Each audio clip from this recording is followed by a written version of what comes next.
Why is the current hearing in London potentially the last chance for Julian Assange? And why is this so important for press freedom in the world today? Greetings, everyone. Welcome back to Red, White, and Blind. My name is Tony Bersunas, and the point of the show is to break the spells of the corporate media and discern the truth behind the disinformation. Today on the show, we'll be talking about Julian Assange and why his case is so important for press freedom and why we need to understand what is at stake. We'll also be talking about Tucker Carlson's trip to Russia and his interview with Vladimir Putin, as well as the Davos Agenda. What does this mean, the Davos Agenda? What is this behind the World Economic Forum? And finally, we'll be looking at taking the temperature of America through polling about Biden, Trump, and RFK Jr. Thanks so much for joining us, and let's get started.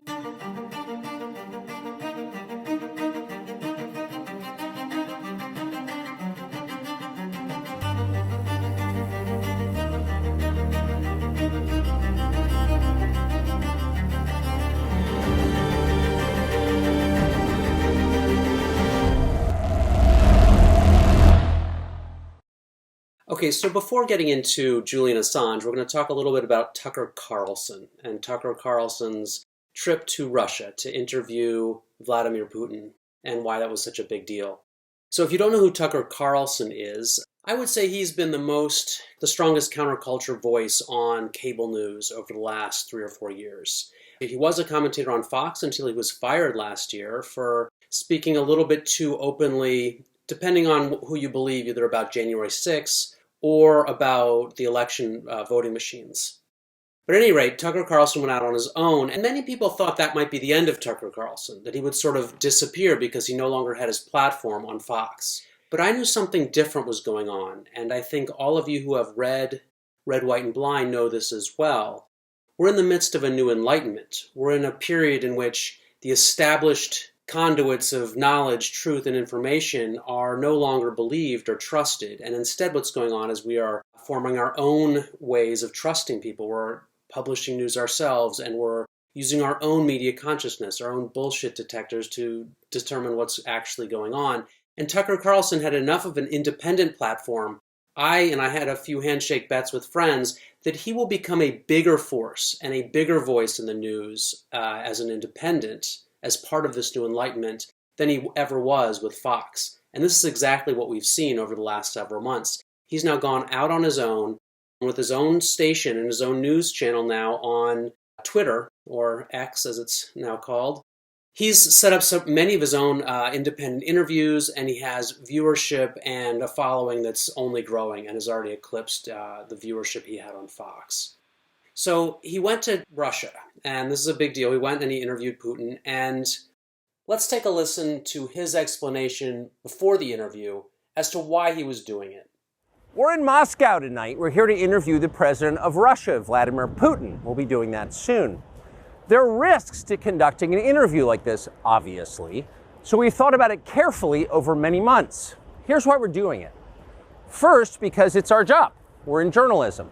Our duty is to inform people. 2 years into a war that's reshaping the entire world, most Americans are not informed. They have no real idea what's happening in this region, here in Russia or 600 miles away in Ukraine. But they should know. They're paying for much of it in ways they might not fully yet perceive. The war in Ukraine is a human disaster. It's left hundreds of thousands of people dead, an entire generation of young Ukrainians, and it's depopulated the largest country in Europe. But the long-term effects are even more profound. This war has utterly reshaped the global military and trade alliances, and the sanctions that followed have as well. And in total, they have upended the world economy. The post-World War II economic order, the system that guaranteed prosperity in the West for more than 80 years, is coming apart very fast, and along with it, the dominance of the US dollar. These are not small changes. They are history-altering developments. They will define the lives of our grandchildren. Most of the world understands this perfectly well. They can see it. Ask anyone in Asia or the Middle East what the future looks like.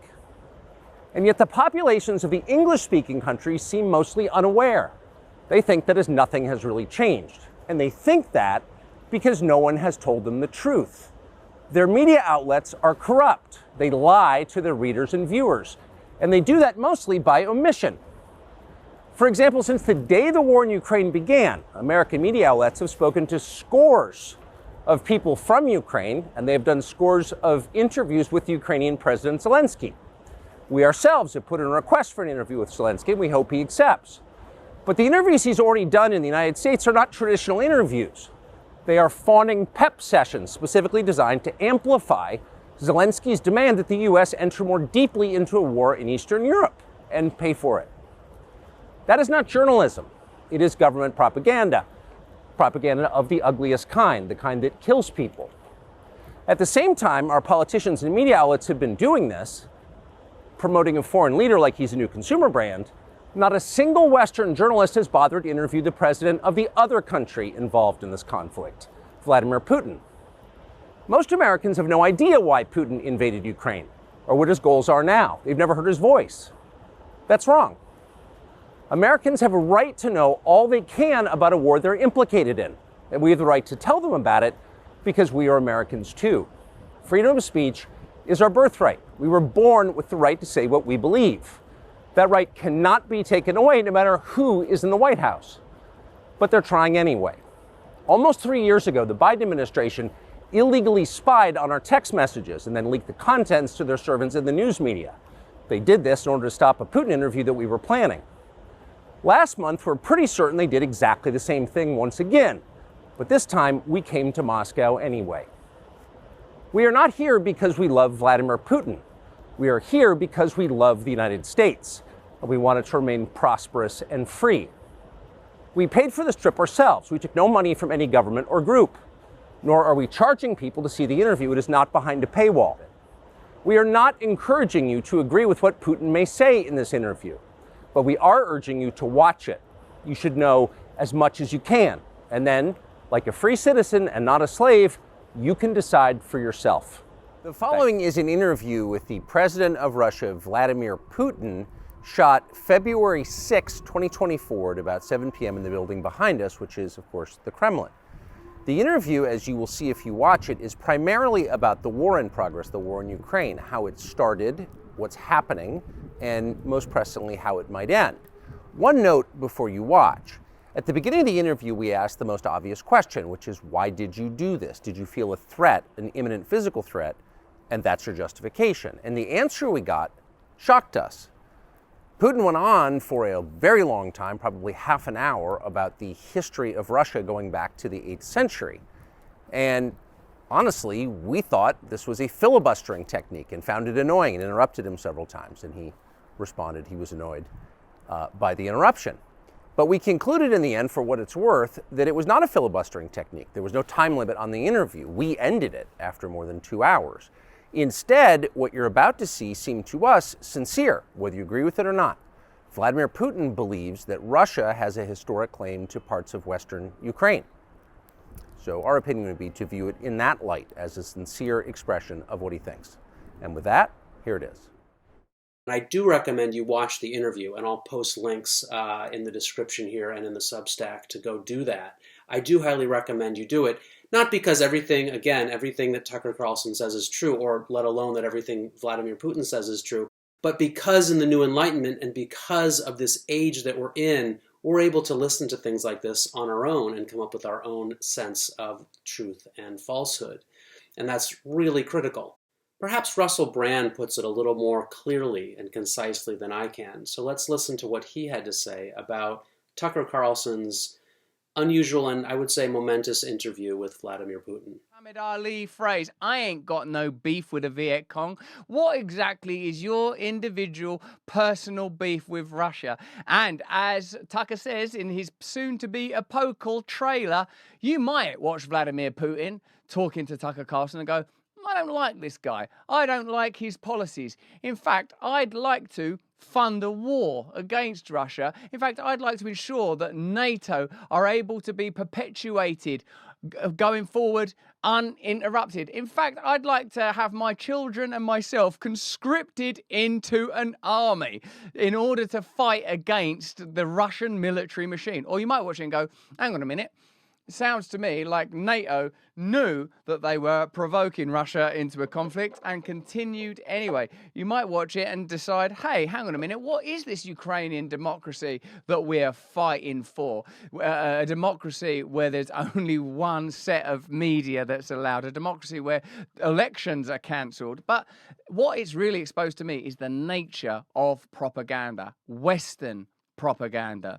The Tucker trailer is where he says that journalists have a duty to report the news, that Americans should know what Vladimir Putin is saying, thinking, feeling. Why or end? Does that seem reasonable to you? You're paying for this war through your tax dollars. You should know what it's about. Now, I'm going to back myself here, and I'm going to back you. I reckon I'll be able to watch Vladimir Putin talking to Tucker Carlson. It's not like it's, I don't know, Clint Eastwood or Brad Pitt, and I'm going to get all swept. Oh my God, he's so charismatic. I don't care what he says. I'm on board. I'm going to have to watch and go, right, this guy used to be in the KGB. He's a world leader. I'm sure there's all sorts of tyranny and hypocrisy and control going on in Russia. But what because you know what he's going to say? He's going to say this: I don't want Ukraine in NATO. I don't think NATO should be expanding into former Soviet territories. We want some autonomy in the Donbass region for Russian nativists, and Crimea's off the table. And with that deal, because they already had a treaty before Boris Johnson, UK Prime Minister, went over there and scuppered it at the behest of Joe Biden. There was a treaty already. And we don't talk about that. Why don't we talk about that in the legacy media? Because it's not part of the agenda they want to elevate and escalate, because they are obviously partnering the military-industrial complex who benefit from this war. Even your so-called border bill includes $60 billion of further aid to continue to fund this war. So we agree, right? It's okay that Tucker Carlson conducts this conversation. It's okay that we decide for ourselves whether or not we agree with what Putin is saying. And it seems that it's a pretty significant issue and warrants debate, conversation, transparency, and clarity. And in fact, this is what Red, White, and Blind is all about, is using our media consciousness, developing our media consciousness to be able to view and understand sources, opinions that we might not otherwise have been exposed to. Just for a moment, consider that YouTube have banned Russia Today. Russia Today is just like, you know, CNN or BBC. It's just state media of Russia. Of course, it will give you a favorable perspective of the agenda of Russia. And then you, as an individual, go, well, seems pretty pro-Russian, this take on the news, but then it's Russia Today. But what they pretend is that MSNBC or CNN or Fox are being objective about the news. This is the objective perspective. Are you confident that CNN, the BBC, MSNBC, the New York Times, the Trusted News Initiative, and look into that organization, are you confident that their version of events has your best interests at heart? Because this is what the censorship industrial complex exists for, to shut down the possibility that you gain access to sufficient information to decide for yourself whether or not geopolitical events really do advance your condition, really do benefit you personally, because you're paying for these wars. You're going to send your children. They're talking about conscription in the UK and Australia and Sweden. We are funding it both with our lifeblood and with our tax dollars. And after the Afghanistan conflict, can you confidently say that this stuff is working? That's really what Red, White, and Blind is all about, learning that we're all in a state of deception because of the incessant disinformation by the intelligence agencies and the corporate mainstream media, and to a lesser extent, independent media that can also be biased and false, but for different reasons. It's less insidious because the bias is of a simpler type.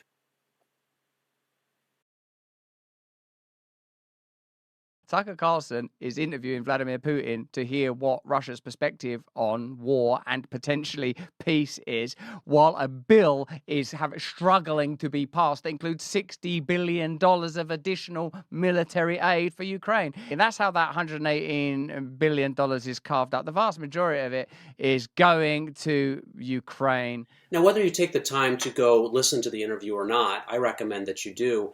I think one of the things that you'll find really interesting about it is how, while not everything certainly Vladimir Putin says is true, how interesting it is to listen to someone like him explain the history of Russia, the history of the Caucasus, the history of Ukraine, and speak over things like the US dollar hegemony and things like the rise of China for 2 hours, and try to imagine whether President Biden could do something like that. I think is fairly unlikely that he could. And so it's really an interesting exercise in understanding international relations to listen to this interview. Now, I should say that I'm certainly not supporting Russia. I'm certainly not supporting Putin. I think you have to say this because we're in this incessant Red Scare, and for the last 90 years or something like that, we've been told again and again that Russia is this authoritarian country, and it is, and I don't support it. And I certainly don't support Putin. And now that we've seen that the death of one of his opponents, Navalny, and everyone's talking about this, not that Navalny was a particularly good character either. He was just propped up by the U.S. establishment, and now that he's dead, everyone's saying, "Oh, what a blemish this is on Putin's record."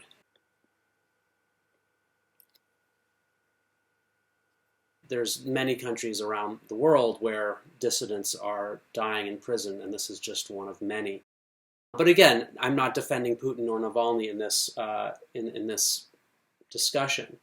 What I would also say, though, is that it's important to understand that Ukraine is certainly no bastion of democracy. I mean, throughout the last 3-4 years, they've banished all of the dissidents there. They had dissidents dying in prison in Ukraine, including an American journalist, an actual American dissident, Gonzalo Lira, died in prison from pneumonia after being imprisoned based on his political views and being left there to die.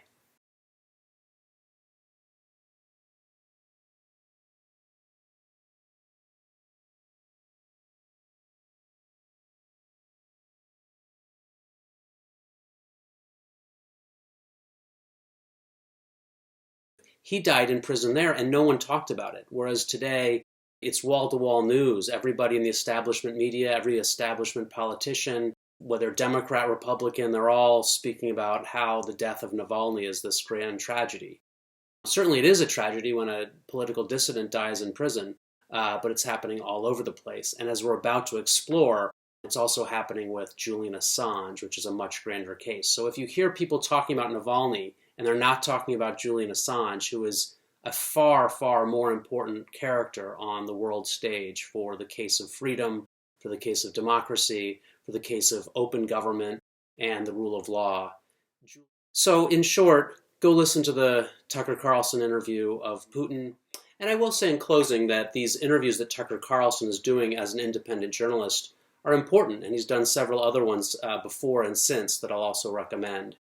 And so Tucker Carlson is included in the balanced media diet that I recommend. And as we'll talk about a little bit later, on balancedmediadiet.com, I provide what I recommend as a balanced media diet for 2023. The 2024 diet will be coming out very soon, and I'll keep you posted about that. So thanks so much. This has been Red, White, and Blind talking about Tucker Carlson's trip to Russia.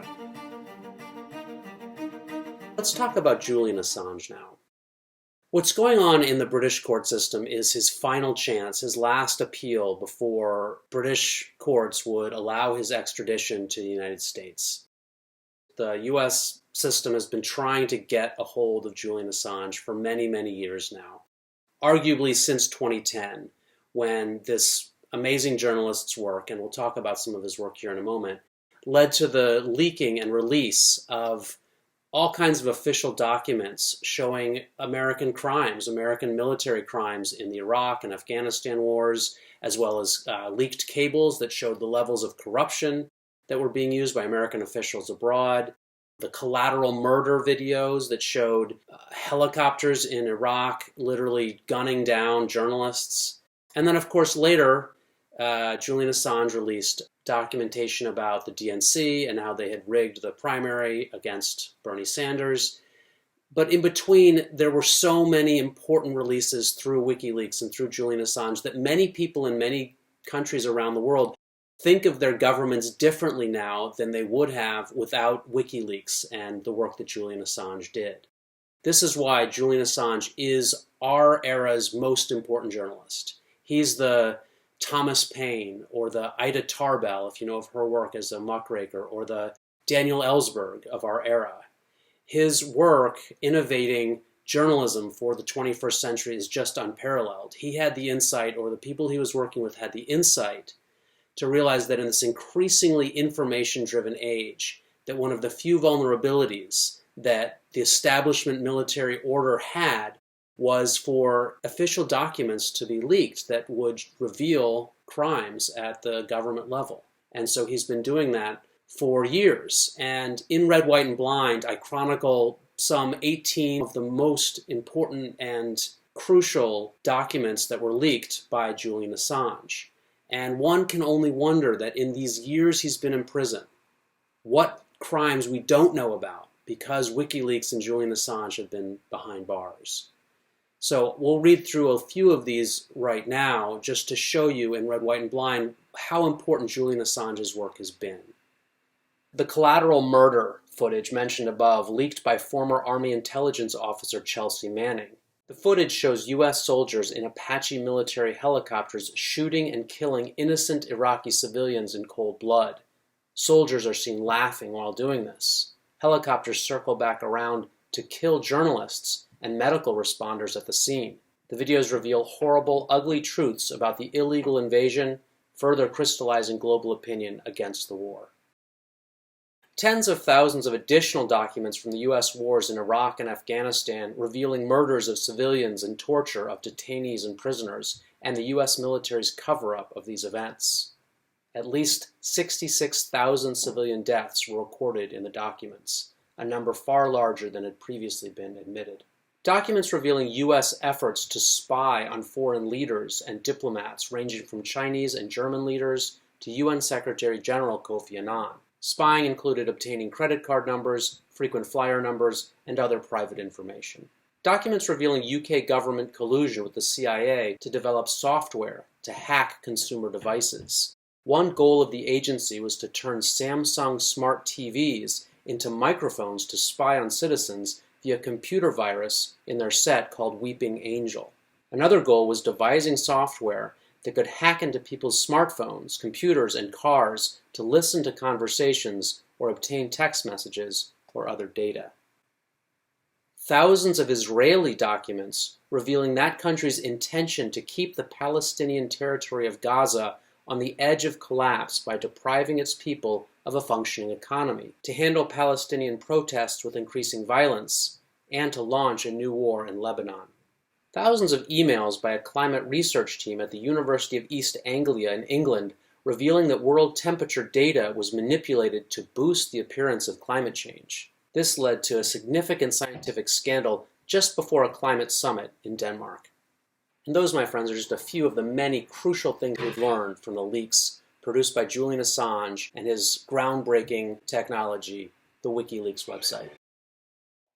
I want to take a moment here to also step back and look at some of the grand proclamations people make. Sometimes when talking about someone like Donald Trump, or when talking about war in Ukraine or war in Israel, people will say, well, the international order is at stake, or the rules-based international order is at stake, that the norms are at stake if this war isn't fought, or if Donald Trump becomes president or something like that.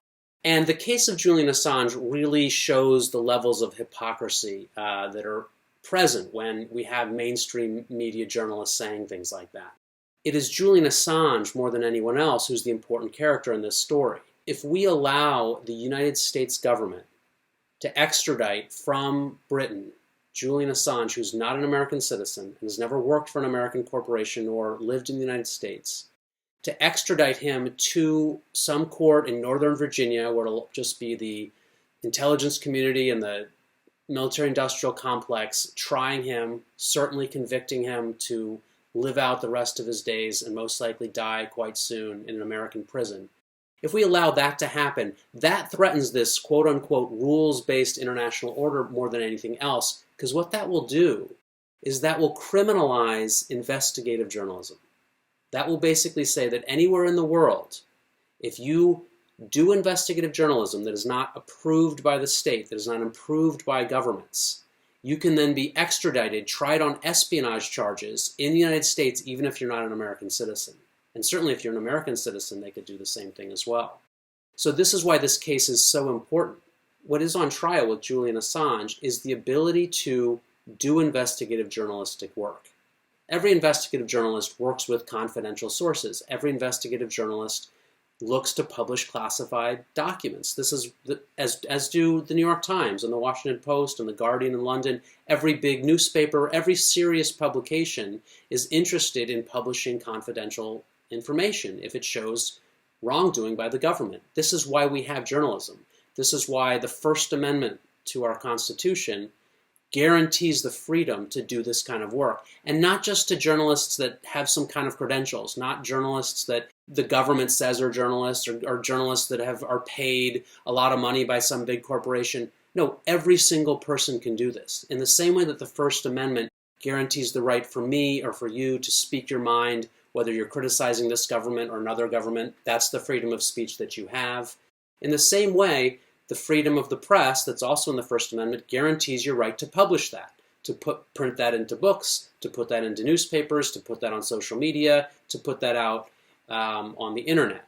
And so to say anyone, whether it's Julian Assange or me or you or anybody else that you might read, any other independent or mainstream journalist you might follow, to say that they're not allowed to talk with confidential sources. I mean, what Julian Assange did with Chelsea Manning is the same thing that any independent investigative journalist would do with any source you work with.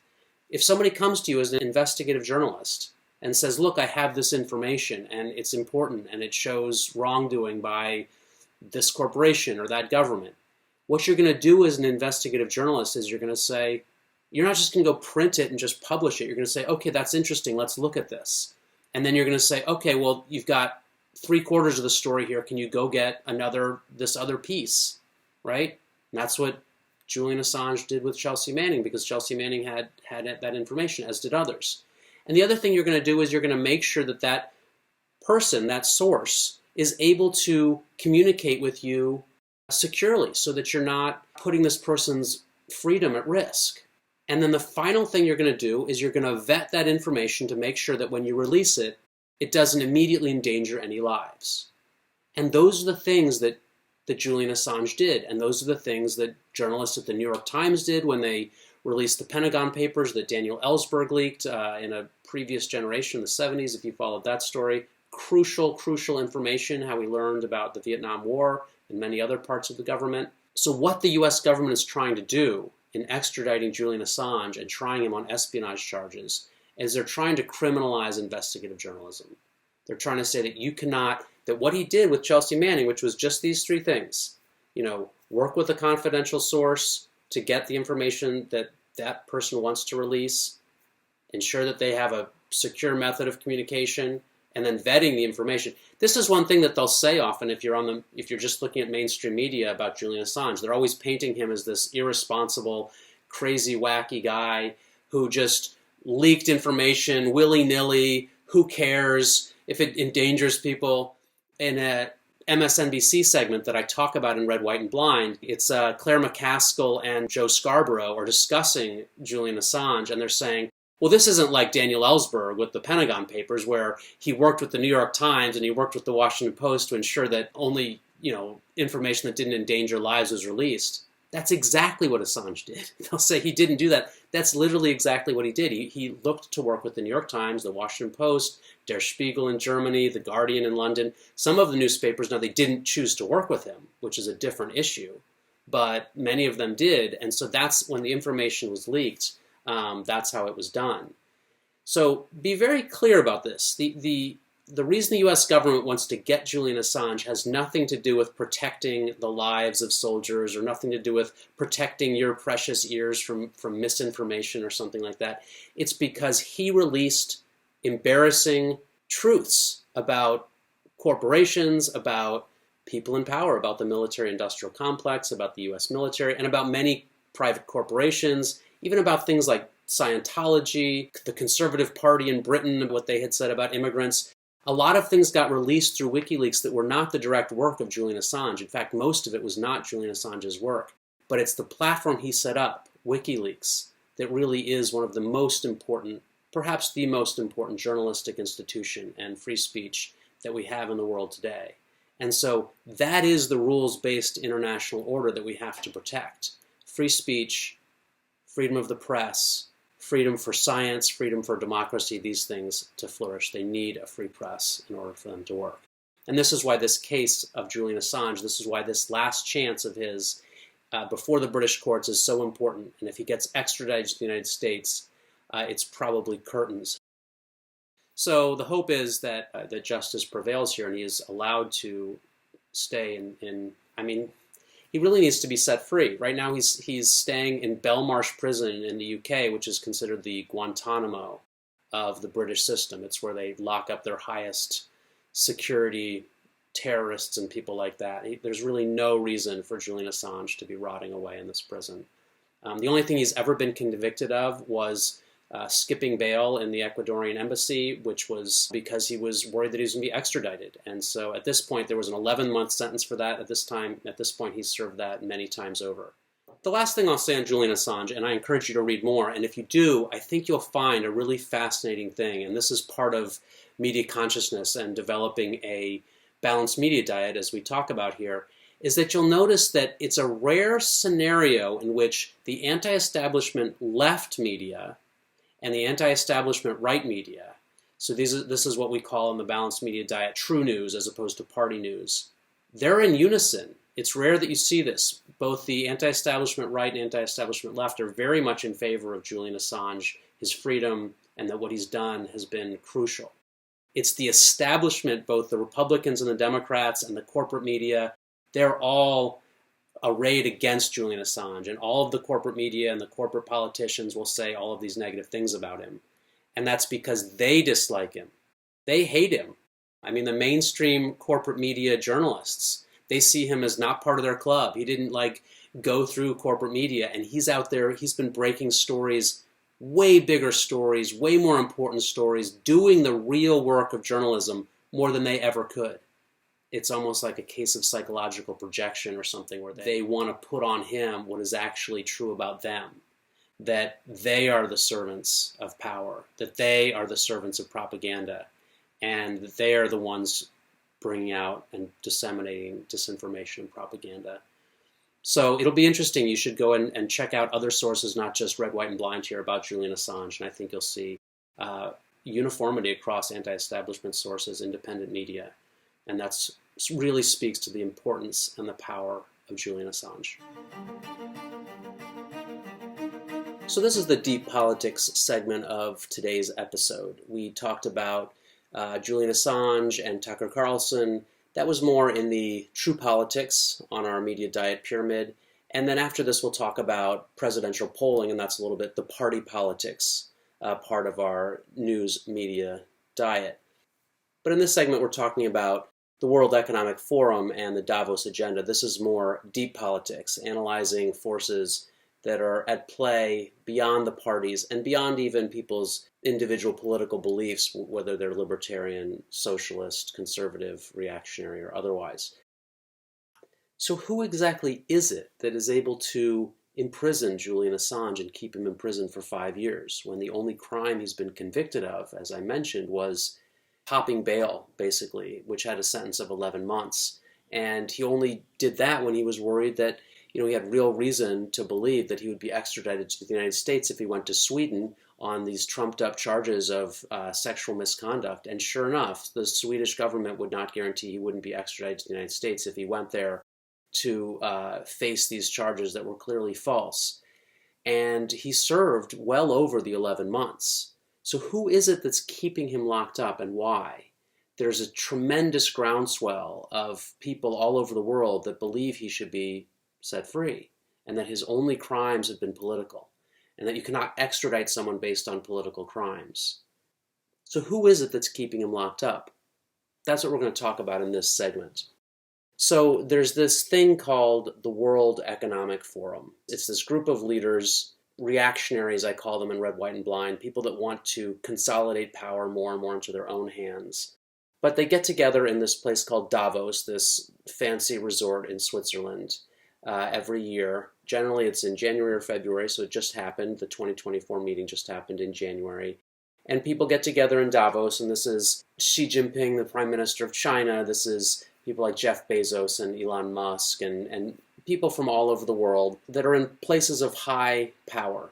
And what exactly is it that people believe is going on here? What is it that's called the Great Reset or the Davos Agenda? And just to spell it out quickly so that you understand what's being discussed here. What people are concerned is that what's going on is a plan to rule the world without national governments, to essentially get rid of national governments or to subjugate national governments underneath some unifying international government that would be not accountable to voters, that would be headquartered somewhere in possibly Davos or possibly some other remote place.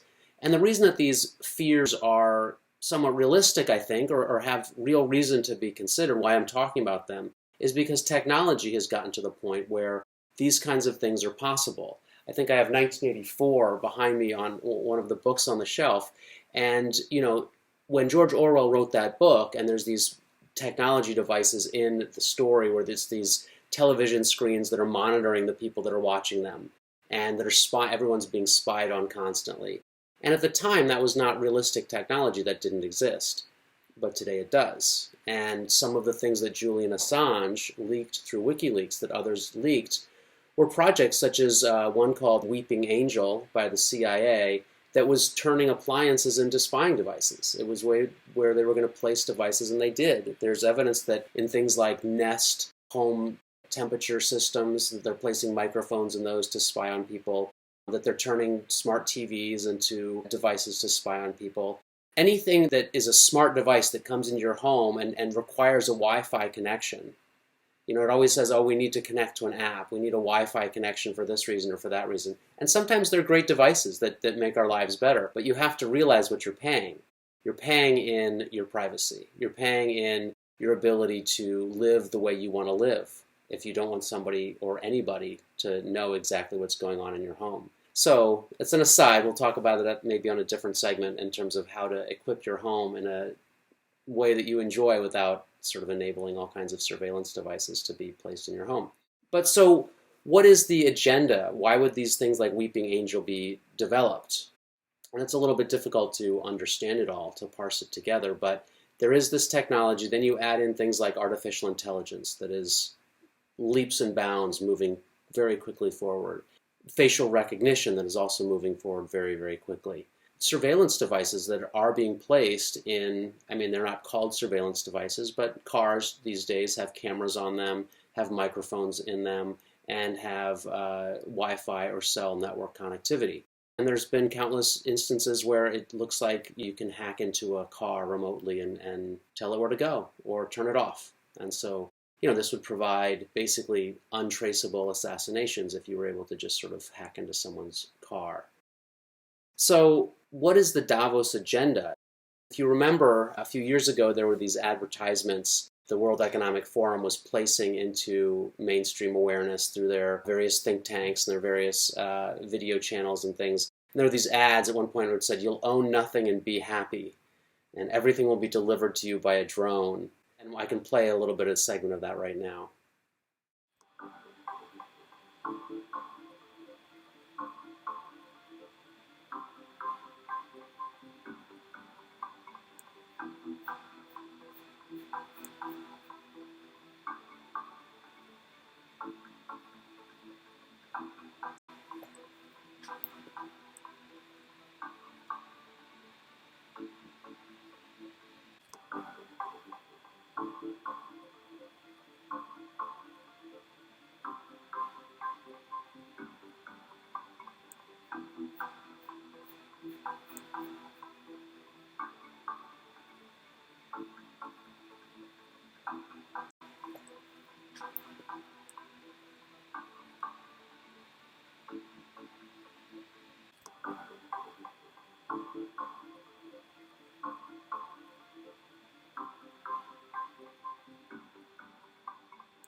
So yeah, that guy looks really happy. Does he own nothing? I'm not sure. He's probably just an actor. So the idea that people are concerned about is that the World Economic Forum in Davos seeks to act as a one world government. And through things like pandemics or climate change or wars, these international crises, there's a saying, never let a good crisis go to waste, because in a crisis, when you can get people to be scared, when you can inflict fear into people, they become much, much more accepting and much more willing to surrender their power. So in these times of international crisis, we have seen over these last 5 years more and more power accruing to these single entity, not responsive to individual countries' government systems. In other words, we don't have a vote on whether the WHO gets to pass a pandemic treaty where they get to unilaterally from the UN or from Switzerland decide that everybody needs to get the next vaccine injection, or that everybody needs to stay at home or put masks on their kids' faces. We won't get a vote if these things go through, and these things are being discussed at the WHO and at Davos right now, and their laws already proposed. So that is, in essence, that's what the Davos Agenda is, and that's what people are concerned about, is that there's this movement afoot to rule the world, in essence, from some shadowy buildings in Switzerland or elsewhere in the world. I mean, the technology exists. This is what's changed. These theories have been around. There's always probably been somebody who wants to rule the world. It's almost a cliche to say that. But what's different now is that the technology exists where a small group of people could accrue sufficient power to use this technology, to use home surveillance appliances, to use facial recognition, to use AI and machine learning to basically run the whole world, some small group of people to run the whole world. And they'll cloak it, like you see in the video, they'll cloak it in these great words. It's going to be an international order. We're going to have equality. We're going to have sustainability. But what do those words really mean? I mean, equality sounds great, but only if it's equality at a relatively good level of living. We don't want equality where everyone has nothing. You wouldn't say that if 97% of the world are slaves, that equality is a benefit. You don't have inequality anymore. But then instead what you've traded is something much worse. So now, is this a grand conspiracy theory? Is this all I'm talking about is a grand conspiracy theory? I mean, it is in a sense, right? I mean, I've talked quite a bit in Red, White, and Blind how the term conspiracy theory is overused. It's an intellectually lazy term to label anything that you don't actually want to think about. So when somebody says the election machines are insecure and they're running secret software code, that's not a conspiracy theory. That's just the truth, and we should investigate something like that. But it's called a conspiracy theory so that people don't have to think about it. People don't have to talk about it because they don't want to, or because people in power don't want you to. Similar with the vaccines, when it was somebody said, hey, these they never tested whether this would stop the spread of the virus. That was called a crazy conspiracy theory for months and months. Or even more clear was the origin of the virus. To say, oh, it came out of a lab. For a year and a half, that was considered a crazy conspiracy theory. Now, it was never a conspiracy theory. It was the truth. It was what was actually going on. But it was people thinking about things and discussing them. So in this instance, is this a conspiracy theory in the sense that it's something we shouldn't think about? Or is this a theory? And there are many theories. In science, you come up with theories, and then you should look at the evidence, and you should discard any theories that don't explain the evidence, the observed evidence, and you should hold on to the theories that best explain the observed evidence. So I'm not proposing at this time that it's clear that the World Economic Forum or Davos is a grand conspiracy to rule the world. What I'm saying is that there's enough evidence out there to look at this, that this is a theory that we should be considering. And I wanted people that watch Red, White, and Blind to be aware of what deep politics is. This would be part of it. It would be analyzing what goes on at Davos. Who are the people that get together there? What are the things they discuss? Some of it is they'll discuss, climate change, and they'll discuss that. But it's interesting when they discuss something like climate change, what they propose to do about it. If what they propose to do about it is something that will improve the environment, reduce pollution, something like that, it's hard for anybody to go against it. That sounds like a great idea.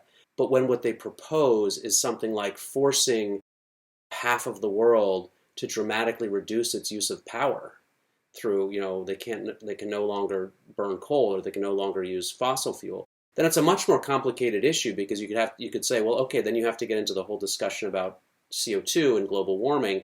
But on the other hand, you have to look at, well, if you're trying to rule the world and you're able to basically take out half of the world by consigning them to the 18th century in terms of the amount of power and energy they can use, that also is helpful in that. So it's one of these things that is important to think about and to consider if you're on the path to media consciousness, as I recommend in Red, White, and Blind. And like me, I'm somebody that's constantly learning things. I believe that as you come into contact with new evidence, with new phenomena, you should be open to revising your theories about what's going on in the world. And this is one example of that. So Deep Politics offers us a chance to look at things a little bit differently. When you find yourself really mired in pro-Trump or anti-Trump, or pro-Biden or anti-Biden, or these narratives that are constantly thrown at us by the corporate media, you can take a step back and think, what if the greatest threat to democracy is not Joe Biden or is not Donald Trump, but is in fact this burgeoning technology, the AI and the machine learning and the surveillance and the facial recognition and the censored social media and the manufactured media narratives? What if that's actually the greatest threat? And what if the people utilizing that are actually not the people I see in the news at all, but are these distant would-be autocrats, the distant reactionaries who want to centralize power? It's something to consider, it's something to think about, and it may actually provide you with much more interesting conversations with people that you may disagree about some of the culture war issues here in the United States, but you may share quite a bit more about a desire to keep the United States, or to keep our own say over our internal and personal affairs. So there it is. Now you have the agenda, at least the purported agenda of the Davos group. What do you think? Will you own nothing and be happy? Will you eat the bugs? Or will you insist on maintaining your own sovereignty over your own affairs? I think that is one of the big questions that will face us, if not already, in the next coming years and decades. I could be wrong. I could be right. Call me crazy if you're lazy. That's how I see it. This has been Red, White, and Blind. We'll talk more in a moment.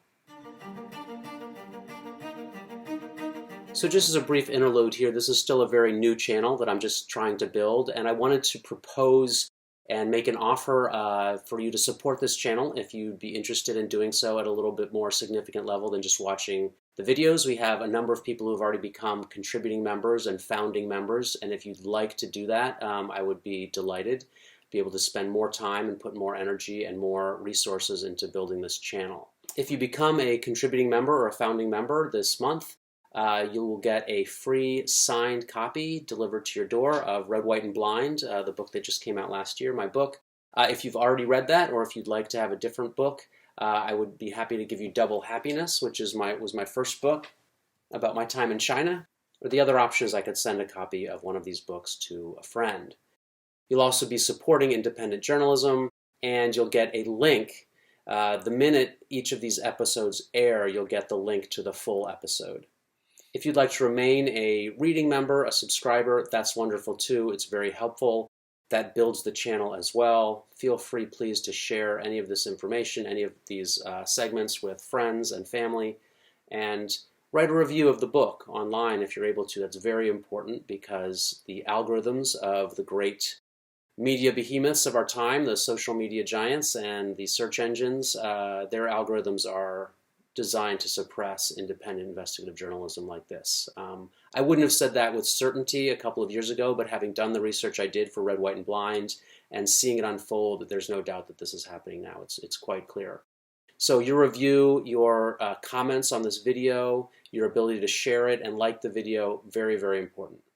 If you're able to become a contributing member or a founding member, I would be eternally grateful, and please go ahead and do so now. The link is in the description. It's also here. You go to the Substack. That's where I'm managing subscriptions and my subscriber base. Well, what we say at Red, White, and Blind, what I say in the book, is that our media consumption is a diet. Think about a diet. Think about how you balance your diet. And take a look at your diet right now. Is it something that you find to be a nice, healthy mix? Are there major portions of your diet that are missing? One thing that we're going to talk about, not today, but in a future episode, is the balanced media diet. And I've been spending a lot of time just sort of on my own building out balancedmediadiet.com. I have enlisted the help of several other journalists who are friends, and we've put together the 2023 diet that was last year. The 2024 diet should be out in the next couple of weeks or month, and that will also be available at balancedmediadiet.com. That's also something here that we're building, and any support that you give goes to that effort. One thing that you'll know if you've read Red, White, and Blind is that when we discuss and when I introduce the balanced media diet, I talk about 40 sources, 30 minutes, and $20. And that's a little bit just a sort of a slogan to have to use nice round numbers. You don't actually have to have 40 sources to balance your diet. That's the expert level. You can balance your diet with as few as 14 sources, and I propose that in the basic balanced diet. The 30 minutes is what I do recommend as a minimum amount of time per day that you spend to become an informed member of our society and our culture. If you want to spend less time than that, we can figure that out. And if you want to spend more, that's where the intermediate diet and the advanced diet come into play with 60 minutes a day. Or if you're really interested and want to spend more time, 2 hours a day, you'll really find your way to media consciousness quickly. It's really interesting to read a broad variety of sources on different stories. Now with the $20, that's an amount that I propose as a minimum monthly amount that you contribute to journalists that you find of use and of value. So when I'm saying this, and to become a founding member or a contributing member of Red, White, and Blind, certainly that'd be great. If you'd like to do that in addition to supporting several other journalists that you find useful, or instead, you don't have to support Red, White, and Blind. You can support some of the media journalists, some of the independent journalists that you find to be useful and important. They might be ones that I've listed in the Balanced Media Diet or others that you found. So that's the 40 sources, 30 minutes, and $20. All right, that's it. Let's get back to the show. All right, in this segment, we're going to talk about the mood of the country. We're going to talk about presidential polls and some other things going on in presidential politics in this country. Now, I'm not always a big fan of the horse race type of political news coverage. How many points ahead is this candidate over that candidate? That's what so much corporate media coverage is, especially in an election year like this. But it's important sometimes to do the party news thing. And so in the balanced media diet pyramid that I propose, party politics is an important part of it. And so let's take a look at a recent set of polling that came out in January of 2024, looking at several important questions in the country. So this was polling done by Harvard Capps Harris. And it was a poll looking at several important trends in the United States right now, such as people's opinions about the economy and whether they're optimistic or pessimistic about the year to come.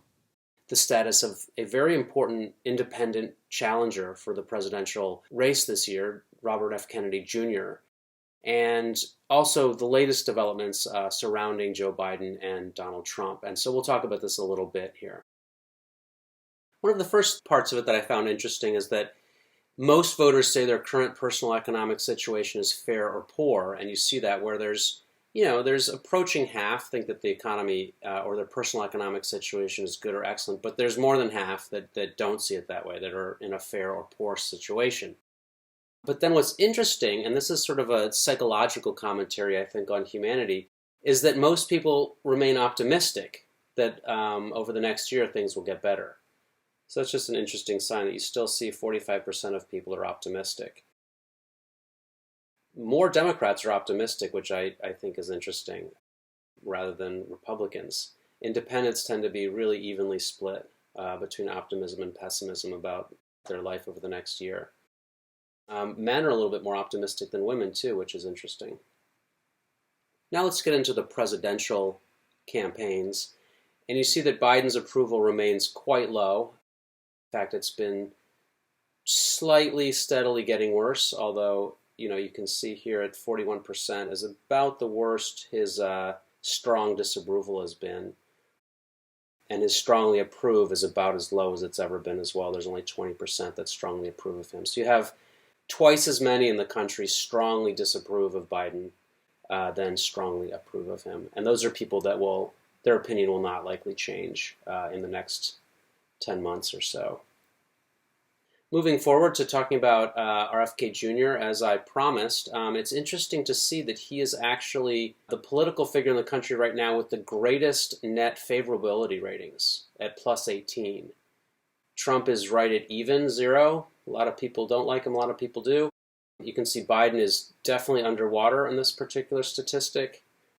The least popular person, I mean, there's a lot of unpopular people, but look at Joe Biden's son, Hunter Biden, with negative 41%.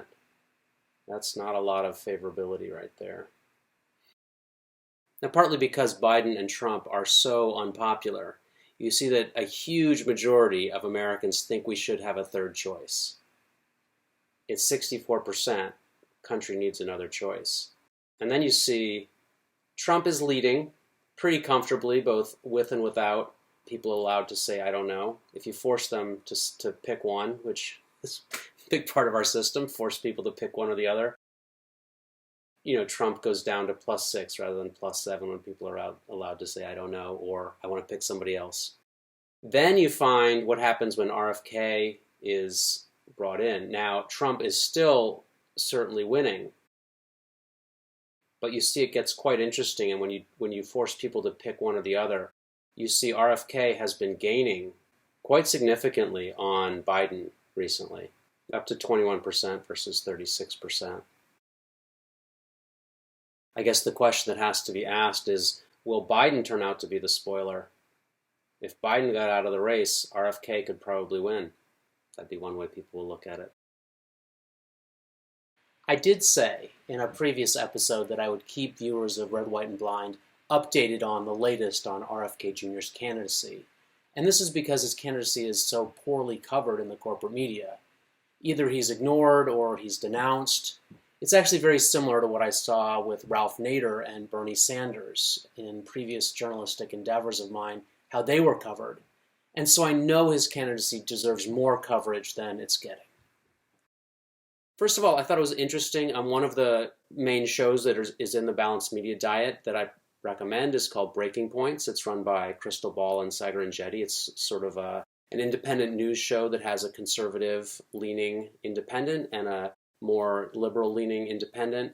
And they cover the news from a variety of perspectives, which I find often interesting. I don't agree with it all the time. One of the things they did, utilizing some of their contributions from their members, is they did a focus group on Kennedy voters, and they focused in independent voters, Democrats, Republicans who were supporting Bobby Kennedy Jr. in Michigan. Let's take a little bit of a look at that focus group.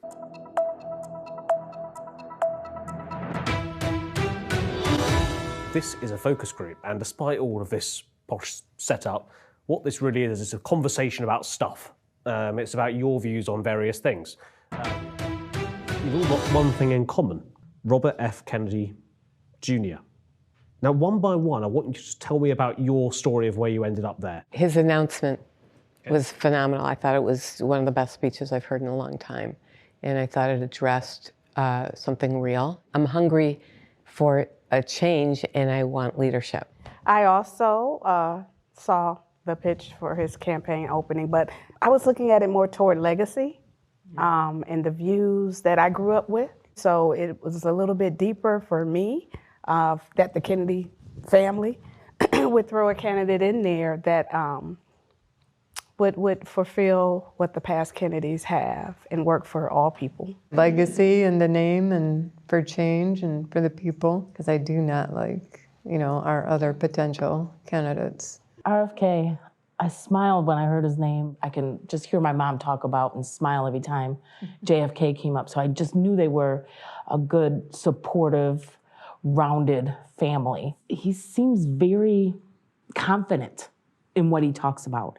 And he's listening to views from other people. I'm not for Biden. I'm definitely not for Trump.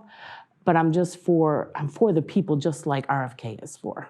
To me, he's a strong person, and he's going to be willing to take on the establishment, to take on the military establishment and some of the entrenched political organizations that are running our country. He's proved himself in his legal profession, standing up to big pharma and doing, working on pollution, environmental issues. He's got his legacy of his family, and some of it's tragic. So good for him for standing up and making a go at it. I think I was on the internet on Facebook or something, and they put up that he was running, and I was like, dang, that would probably be really cool, to come back like the Bushes, now it's the Kennedys. I think it would be a good idea for him to run at this time when everything is going down. He will probably help the economy a little bit more as far as, because it's basically going down, even though they saying everything is going up, it's going down.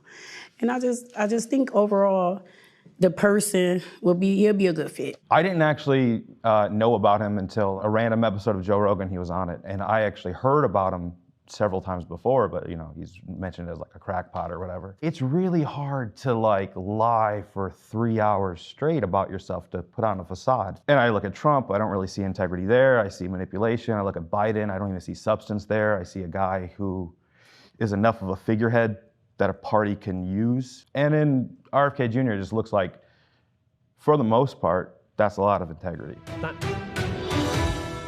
Let's think back to how you voted last time. So I want a show of hands if you voted for Biden last time. Okay, and then hands down. And then show of hands if you voted for Trump last time. Third party? Mm-hmm. Okay. We've got a pretty big mix then. Let's have the Biden voters share hands again. So, Shannon, why not Biden this time? His health, his age. I mean, he's. I don't think he's capable to do another 4 years. Maybe a year, but not 4. Okay. Conche, quickly from you as well. Hesitations about Biden? Why not this time? Why wouldn't I vote for him this time? I didn't want to vote for him the last time. So that's why I didn't really stand behind what he was talking about. I was more Trump. And like I said, I was persuaded to vote for Biden because he was Democrat. So people that's around me, they only vote Democrat. So if you get to talk about voting Republican, then now you got to go through, well, I voted this because that, and then you don't want to go through that. So you just go ahead on and stick by and vote for what you know. I just really didn't like how the economy got crippled a little bit to me. It's like they brought us up to bring us back down, and I just don't like it. Everything has got risen up, like the way where you stay, everything you eat, the things you buy is just high, and it just doesn't make any sense now, For me, although I think he's very knowledgeable in politics from his past history, I just think at this point, close to 80, I have older parents. And we deal with caregiving and different things, not saying that they aren't all there physically and mentally, but I'm more concerned about his health taking a toll, on him and not being able to make the best decisions that a younger candidate could. Is it the Democrats you're going off of, or is it Biden? It's Biden. For me, it's Biden. Trump voters, tell me why not Trump this time?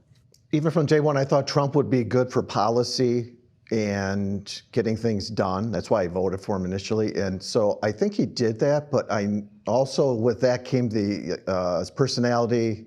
He's known to be abrasive. And then there was a lot of obstruction and a lot of, I want to say, I saw him getting, he's constantly being under duress, including now, with all the lawsuits, with all this stuff. There's so much drama going on. So to me, it's a distraction, and even though I know he's an effective person in getting stuff done in the leadership end, but he just alienates people on the road, and he can create the divisiveness that we have in this country now. There's a lot of drama, and we don't need the drama. I just feel like between Kennedy and Trump, I'd actually be okay with either, but I would give Kennedy my vote. Because we really need to be for the people. And I don't think Trump was as informed as he needed to be. And Kennedy is really thorough, and he's standing for the things that are extremely important to this country. My final question, can he win? Can he win in November? I hope so. Yeah. Absolutely. My fingers are crossed, yes, he can. It's going to be hard. It's gonna be tough, but he's got a good fight. Yeah, he's running against two. I mean, he's running 79-year-olds. against a reckless, inhumane individual and somebody who's incompetent. But see, they've been voted for old, before, so you and really on can't his say way that. out. If y'all already voted for them before, they can win again. I think he can win. But I think we just didn't have the other options that we needed. And now maybe we have the candidate that we'll side with. Final word, Nick, can he win? Big challenge because of the system. But yeah, he can. I think he's got a chance. One of the things that's really interesting is that you see how they've come to Bobby Kennedy from different places. And one of the key takeaways, I think, from this entire focus group is the symmetry by which RFK Jr. is pulling votes almost equally from Trump and Biden. It's almost as if there's dissatisfaction across the entire electorate of the United States. It's just that most people don't know about Bobby Kennedy Jr. And as they get to know about him, then they go and support him. And it's happening equally on both sides. Now, there's slightly different reasons, right? There's slightly different appeal to people that are Republican-leaning, maybe conservative thinking, versus Democrat-leaning, who, ostensibly were liberals. Now, while he's pulling votes nearly symmetrically from Republicans and Democrats, it's the Democratic Party that is most heavily going after Bobby Kennedy. They actually have hired a number of big-time law firms to go out and actually fight the Kennedy campaign's attempt to get on the ballot in states across the country. One of the biggest problems with the political system in this country and why the two parties have such a lock on power is how difficult it is even just to get on the ballot in many states for a presidential or a congressional race. And so the Kennedy campaign has raised a lot of money. They've actually done fairly well, and they've taken a whole chunk of that money and just hired lawyers themselves to go and try in each of the most important states, starting there, to get on the ballot one by one. But what's interesting is the Democratic Party is now trying to oppose them and to prevent RFK from getting on the ballot. The other thing that the Democrats have done to make it difficult, in addition to, as I mentioned in the last episode, denying him Secret Service protection, which is, I find, unconscionable, really, given the history in his family and the history of assassinations and the history of giving any serious presidential candidate Secret Service protection, that they've denied him that. But you see in the corporate media, especially the Democrat-leaning media, a lot of stepped-up attacks against RFK Jr., calling him an anti-vaxxer, calling him whatever name they can to try to undermine his support. Well, there you have it. That's a little bit of the mood of the country right now in politics. That's our Party Politics segment for today's episode. Leave a comment below if you have a strong preference for Biden or Trump or RFK Jr., or if you think there's going to be a fourth or fifth candidate, or somebody's going to replace one of these three candidates as a leading candidate in November. Well, that's it for Red, White, and Blind this time. Thank you so much for joining us. Please balance your media diet, go out, talk to somebody, read something that you're uncomfortable with, broaden your mind, exercise your free speech, exercise your freedom of the press, say some things, write some things, share them with me, share them with others. That's all we have for today on Red, White, and Blind. I might be right, I might be wrong. Call me crazy if you're lazy. That's how I see it. We'll see you next time.